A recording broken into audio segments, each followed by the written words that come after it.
الشعور أصعب شيء. مزبوط. ايه مزبوط. كان اسم ولادي على ايده وانا كان اسمي كمان على صدره. جربت الهدوء والتفاهم، جربته كتير جربته. والله ما بعرف هي ايش قد عمرها، ما بعرف. ضلينا شي 7 سنين. اي والله امه كمان يا حرام، امه محروق قلبها كمان منه، مثل ما انا محروق قلبي على اولادي وهي مسكينه كمان محروق قلبها منه. بحكي معه بتواصل معه. امه برا.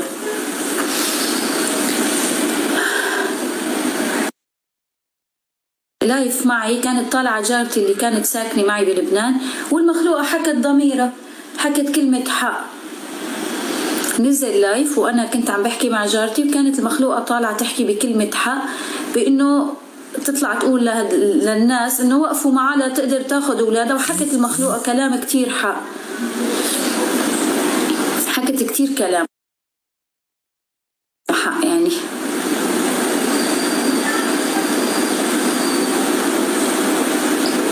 امه ما في تواصل بينه وبين امه ابدا، ما في تواصل بينه وبين امه ابدا، ما بيتواصل معه. شلون بدها تحكي معه؟ ما هي كمان مخلوقه كمان محظوره، ما بيحكي مع امه. امين يا رب. يا روحي لو بتحب الاولاد طب هي ما بتعرف من انه الاولاد بدهم ياني انا؟ طيب اذا كانت بتحبهم تعطيني اولادي، خلي تبعتهم لعندي اذا كانت هي عن جد بتحب الاولاد. مبينه يعني مثلا انه الولد ما بيرتاح غير مع امه ومتعود على امه. اذا كانت عن جد بتحب الاولاد.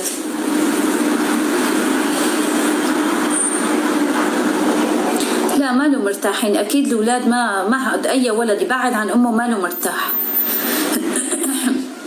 ما له. بعدتهم قلت بشوفوا حياتهم عند ابوهم ويجربوا. بقى انا لما طلعوا من المطار من عندي وعم يبكوا قلت لهم ماما اعتبروها تجربه، اذا ما ارتحتوا انا برجعكم. بس ما صارت مشكله بس انه يطلعوا يجربوا، صارت مشكله انه انا كمان حرمت منهم. يعني ما حاج هن ببلد صرت انا كمان بدي انحرم منهم. لا انا ما بنحرم من اولادي. لا اما بالعكس عم تدعي لي الله يفرج عليكي والله يرجع اولادك لحضنك. وهو اللي عم ياكل غضب على فكره، يعني مو بالنهايه هو الخسران.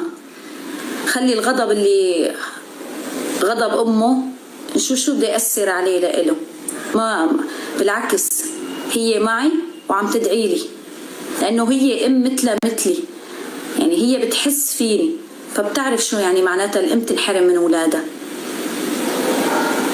لا ما شفت ستورياته ولا بيهمني اشوف ستورياته.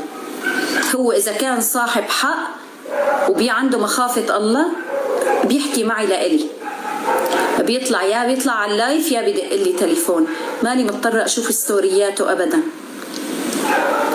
انا رح ضل اطلع وعم اقول لاخر لحظة لسه تاركة مجال لانه مثلا يدق لي ويرجع لي اولادي.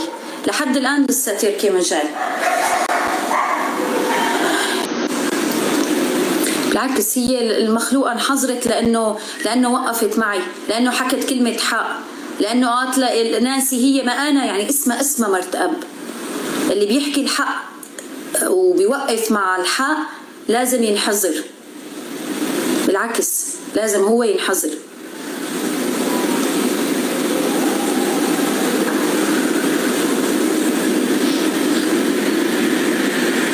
ابن جيراننا هو بالحارة من عنا.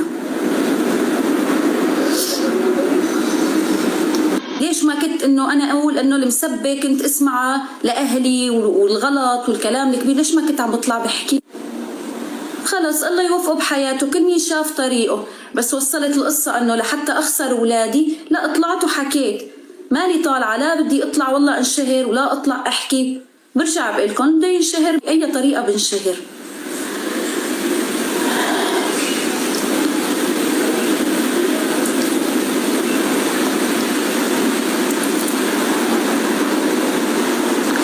غلط واحد انه ما بيعرف هذا الانسان وما بيعرف انه هذا الانسان شو بيعدي عليه وشو عدى عليه وشو انظلم بحياته. غلط اجي انا والله اجي ما بعرف عنك شيء، اجي احط لك تعليق فوق ما انه الدنيا عليكي انا زيدة عليكي، يعني ما بعرف يعمل عكس اللي انا عملته. طب انا ما علمت اولادك عليك، ما منعتهم عنك، ما كرهتهم فيك، لا كرهتهم بعيلتك، ليش انت هلا عم تعمل هيك؟ ليش؟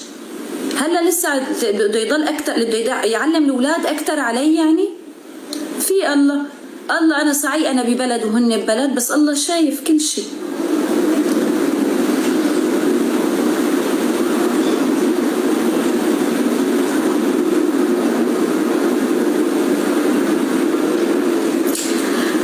طيب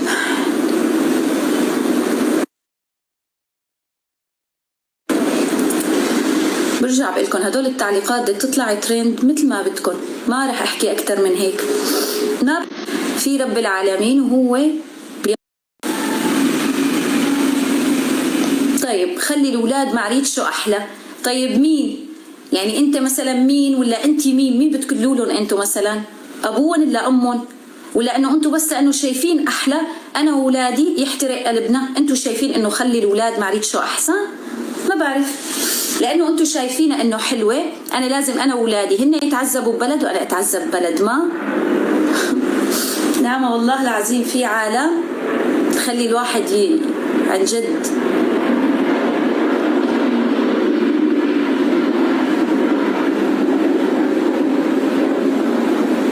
هي اكيد اولادي بدهم ياني، اكيد اولادي بدهم ياني، ما انا بعرف.